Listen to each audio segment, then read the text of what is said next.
Yeah. Let me extend a pleasant and a very good Monday morning to you, members of the media, and throughout Trinidad and Tobago, wherever else we are being heard or viewed. Pleasant morning. We call this press briefing this morning to make our position crystal clear on the issue of mandatory vaccination. But first of all, before we articulate that position, let me announce who are present with us here in this press briefing. And it is representatives, unions of the Joint Trade Union Movement and also of the National Trade Union Center. And by name of union and name of representative, let me start by saying for the All Trinidad General Workers Union, we have Nirvan Maraj, its president. Allied Communication Aviation Workers Union, ACAWU, we have Peter Farmer, its president. For Trinidad and Tobago Registered Nurses Association, we have Letitia Cox, acting president. For the Industrial General Sanitation Workers Union, we have Robert Benestia, that union's president. Marcellus Simon, the General Secretary of the Fire Services Association is also present. Leanne Butte, first Vice President of the Prison Officers Association. David Forbes, General Secretary of the Trinidad and Tobago Postal Workers Union.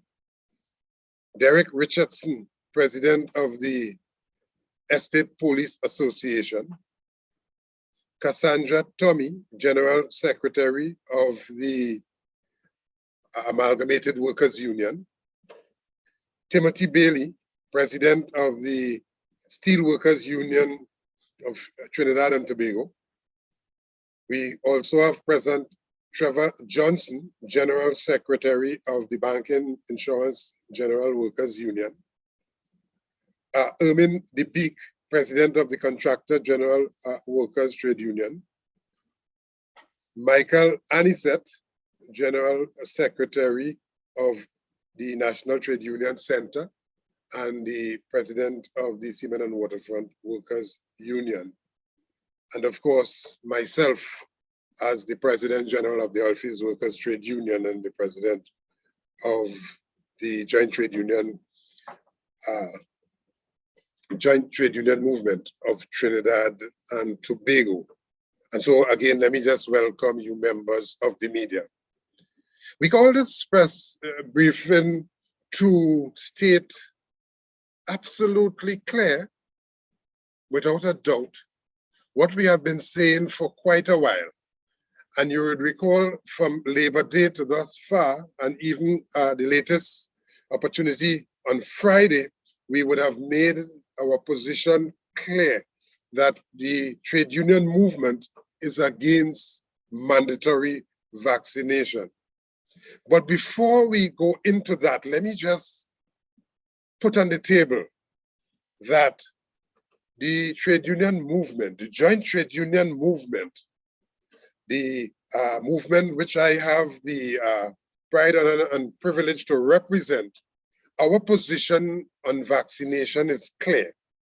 JTUM's position is that we support vaccination.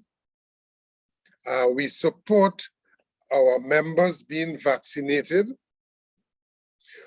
But while we support the vaccinating our members, we also support the right of any member to not be vaccinated.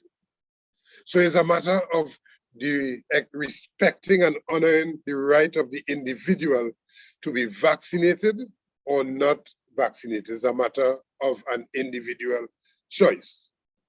And therefore, the issue of forcing or imposing your will, the Prime Minister imposing his will on the country to be vaccinated, we are radically against that.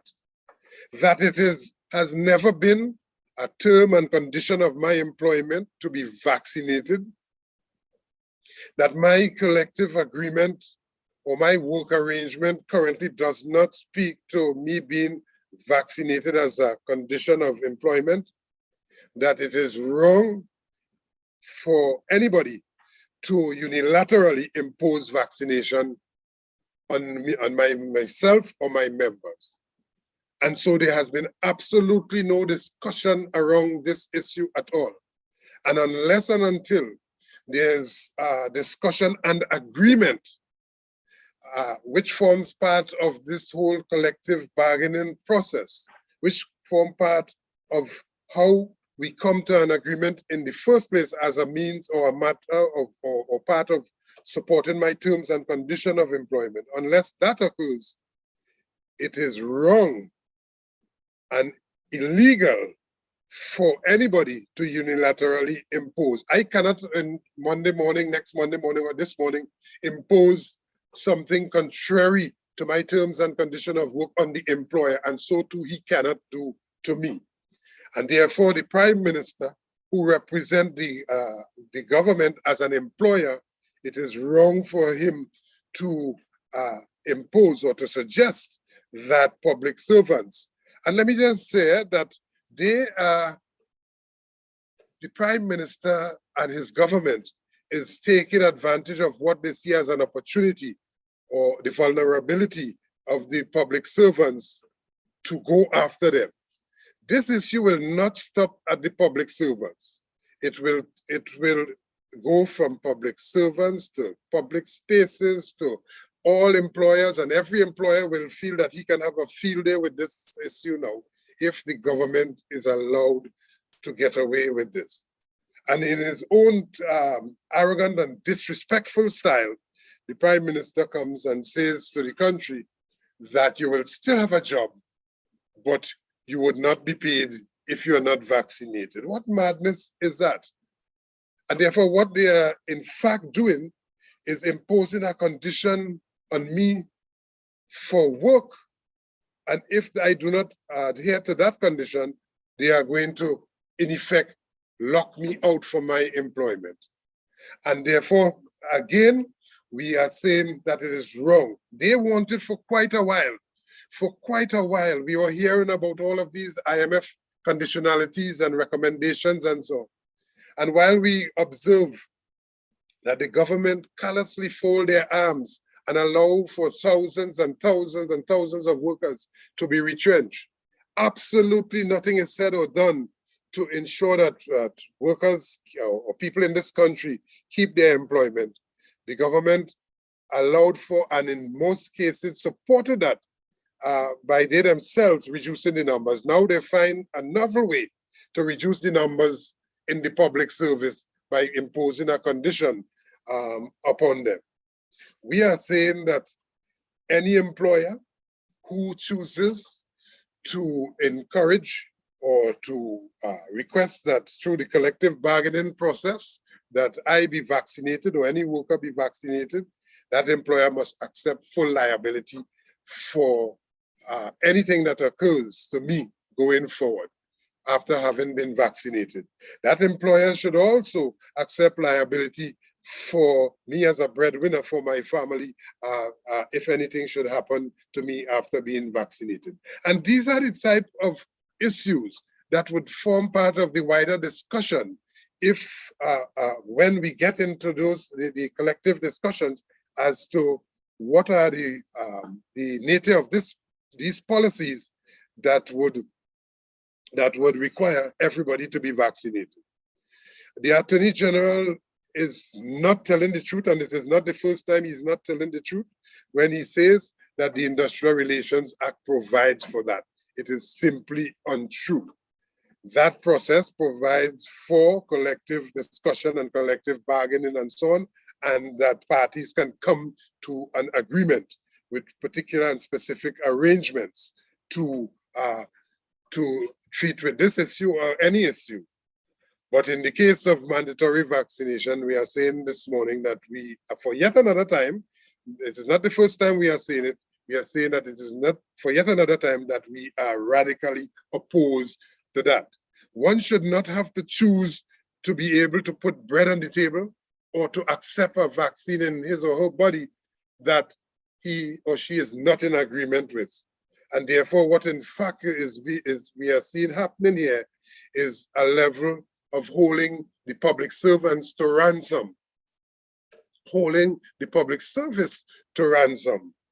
And the government and the prime minister believes that he can just by the decree, some sort of decree coming from some sort of kingdom, impose upon his royal subjects anything he feels. This is not a kingdom, this is not a fiefdom, and therefore we are not going to accept that in any shape or form. And there was a discussion at the level of what is called the Industrial Relations Advisory Committee on not mandatory vaccination, on COVID-19 vaccination workplace policy. And those discussions, no part of those discussions ever, there was ever any agreement for mandatory vaccination. And therefore the recommendations that would have gone before the cabinet is not about mandatory vaccination. And so when we ask the question, what about for the Prime Minister to answer the question, what about the Industrial Relations Advisory Committee recommendation that went before the cabinet? What about that? He set all of that aside to come with a recommendation that we verily believe that it is coming from those where the government takes its instructions from the 1%. This is a 1% imposition on the country, and we are against that in its totality. Let me just say that we are going to begin to roll out some action on this. And the first action is going to take place on Wednesday morning, that is day after tomorrow, outside of the Prime Minister's office at Whitehall for 10 o'clock, where all of the trade union leaders, now we are not calling out our membership as yet. We will be observing in the strictest way all of the Ministry of Health regulations and the COVID-19 protocol, social distancing, wearing of masks, all of those things. We will be in strict observance of it. But what we will be doing is communicating in a physical way as the first salvo, very clear to this dictator. We are under a dictatorship. We are seriously, this country is under a very disrespectful, high-handed dictatorship. And we will be communicating to the dictator that let good sense prevail. Because if that did not occur, other things will happen, of course, within the ambit of the law, because we are not prepared to subject ourselves and our members to this high-handed approach. And you know, as if to demonstrate how insensitive that this man can be, this person can be, at a time when people are reeling under pressure, having lost their jobs, reduced income, late pay for Christmas, not sure what is going to happen next year. He is telling the country and telling the public servants, now listen, I'm not going to pay you if you didn't take that vaccine. You're not going to get paid. In some foolish backhand way that you will have a job, but you're not going to get paid. Let me just warn Dr. Rowley, the Prime Minister of Trinidad and Tobago, that you were given a job by the population through the process of the electoral process and the process of democracy, where citizens express their view, and you were given a job to ensure that you protect the rights of every citizen in this country, that you protect the citizens of this country. What in effect you are doing, you are attacking in the most vicious way the citizens of this country. And we want to warn you to allow good sense to prevail. Let me just remind all that, one, the trade union movement supports the issue of vaccination where a worker or an individual choose to accept it. We support it. We support anybody who want to be vaccinated, but we also strongly support the right of anyone who refuses to take vaccination. The rights of the individual must be respected, and we support education instead of coercion and so on. All of the education and so on, all of the concerns and issues as it relate to why someone would not want to take vaccination. Let's deal with that, and those things will come out in the wash of the discussion in the collective bargaining process, in all of those discussions. And therefore, we are saying that in a very high-handed way, to impose your will on the country, Dr. Rowley, you have crossed the line with both feet.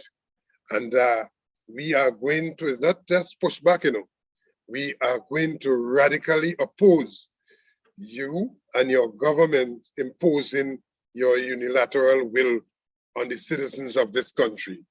And we take serious offense with the level of disrespect meted out to what you consider to be the most vulnerable, the public servants and so on. Instead of treating with the issue, you believe that it is the right time to go after the public servants because you believe that they are without leadership. We in the trade union movement stand firmly in defense of every single public servant this morning. The trade union movement, of which all of these unions are a part of, the entire trade union movement, stand in defense of all of the public servants this Monday morning, saying to the Prime Minister, if you feel that they don't have leadership right now and you could attack them, we are standing in solidarity with every single public servant, with their right to take a vaccine or with their right to refuse to take a vaccine and so on. And we are saying it should be education, persuasion, and not coercion and so on. Do not coerce anybody into taking the vaccine because you yourself got COVID. And it is suggested that you have gotten COVID on more than one occasion with the vaccination, with being vaccinated, and had the possibility of even spreading it as the Prime Minister being vaccinated. So what you're really saying, vaccination does not prevent you from contracting COVID-19 or coronavirus. Vaccination does not prevent you from spreading it. And it has been said and accepted throughout the world. What will prevent that from being spread is responsible behavior.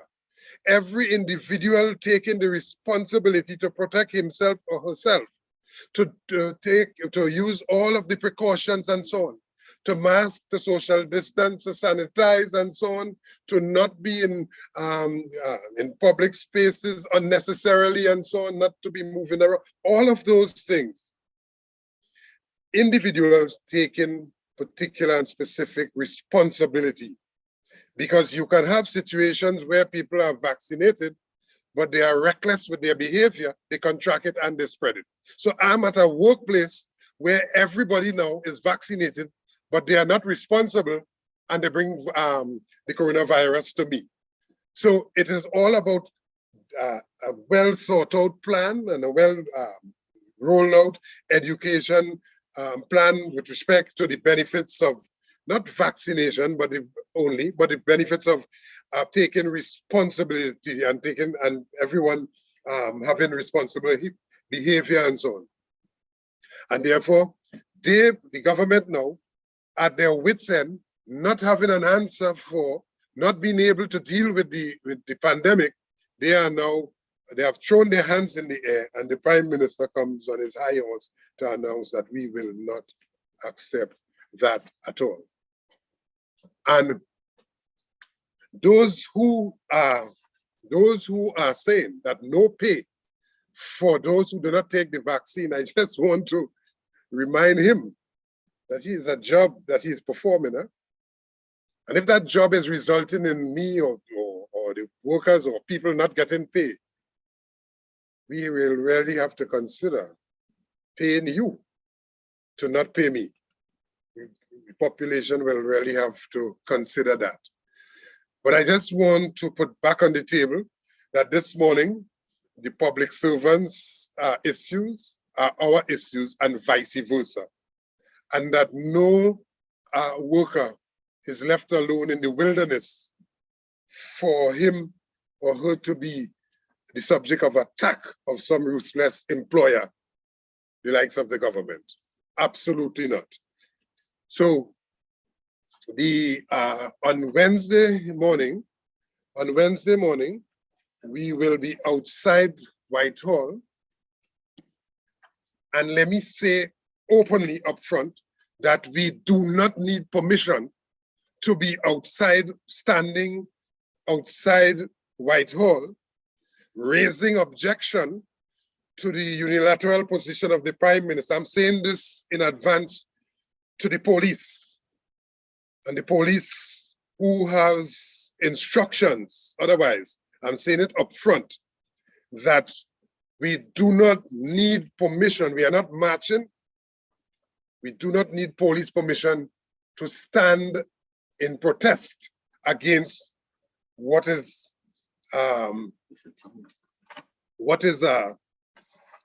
been described as a ruthless action on the part of the Prime Minister.